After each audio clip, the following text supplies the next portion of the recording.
Go put on the props. Don't have Develop Air booted up yet.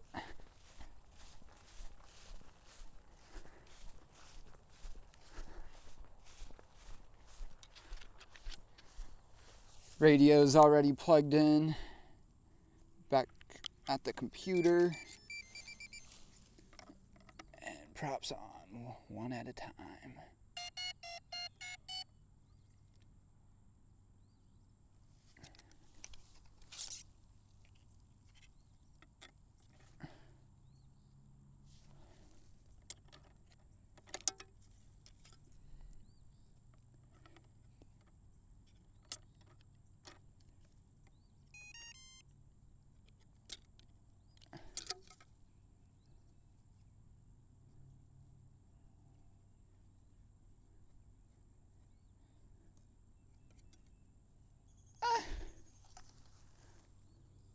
All right, 2 down, 2 to go. That second one gave me a little trouble.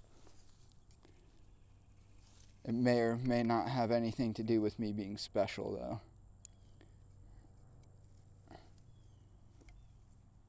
though. All right.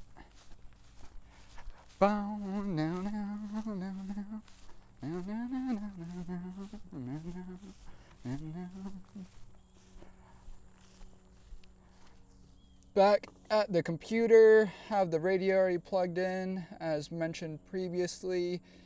Connecting to Develop Air, already have 10 satellites, a fully charged battery. Going to zoom into Develop Air's location. Oh my goodness, you can see where we're at the drone park. Going to put Develop Air into loiter flight mode. We're going to select fly drone, arm and fly drone, initial takeoff altitude of 10 feet. And will it do it as it should? Find out now. In 3, 2, and we are getting continuous rotation still. Oh man, what a false alarm there, people. And here I thought we would achieve greatness here today. Well, while Develop Air is spinning me right round, or I guess itself right round, like a record baby. We do have it in loiter flight mode. No, it's in guided flight mode right now. I'm going to put it in loiter flight mode, and a prop just came off. That's great. I don't know why that would have happened, but I plugged in the controller and it was just not receiving any throttle. So even though I tried giving it throttle, luckily it wasn't that high up. And I don't know if you would consider that a crash landing, since it looks like it's all in one piece minus that prop that flew off, but the top cover did pop off. Not completely, just a couple of the latches. And that's why we have a 3-latch system, people.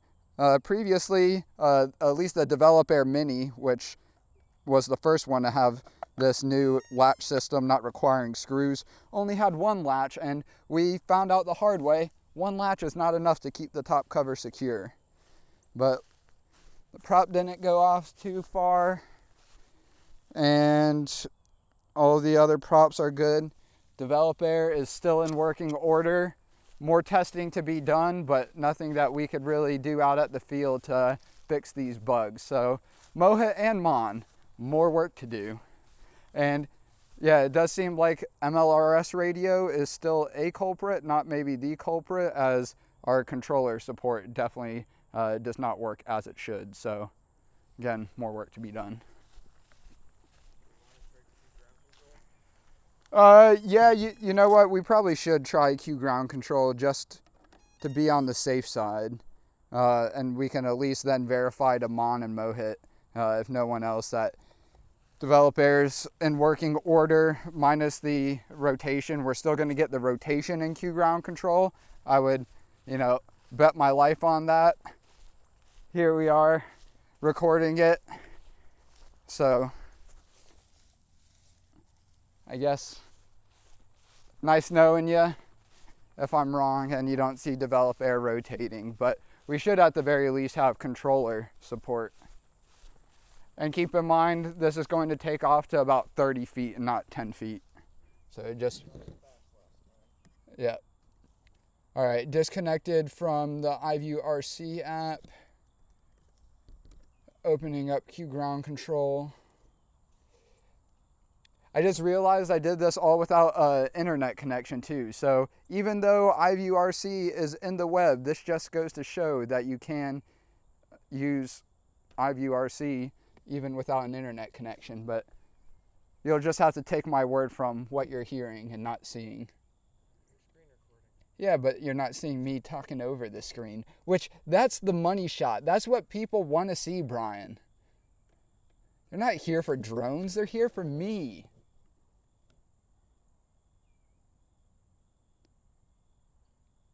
All right.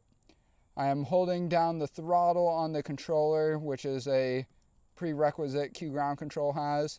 I'm going to select takeoff and just hold its position. Should be armed. And all right, it's in guided mode now. I'm going to try lowering its position. Actually, I'm going to put it in loiter mode, and it may drop like it did previously. I really hope not, but that is a very real possibility. Yep. All right. Guided. All right. So it looks like something is up with the loiter mode when we have a controller plugged in. It's switching the direction of the motors because that prop should not be coming off and has only come off in the same instance where you put it into loiter mode. Develop air starts coming down even when I try to provide it input otherwise.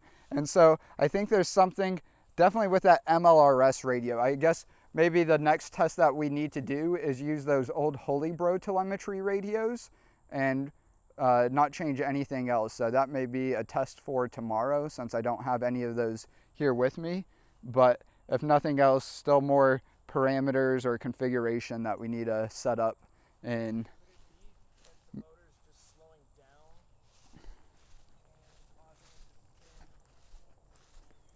No,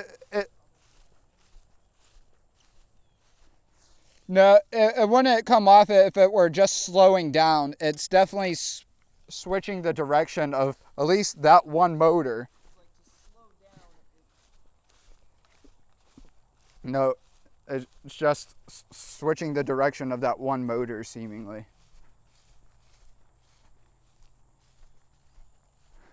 Is it the same motor? Same motor, so.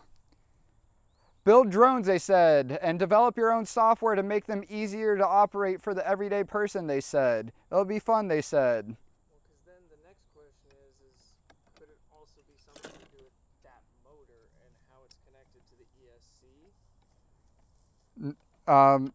That's causing the spinning? Because it keeps rotating the same direction, too. Yeah, I don't think your question makes sense, or at least it doesn't to me. No, because it's been fine previously.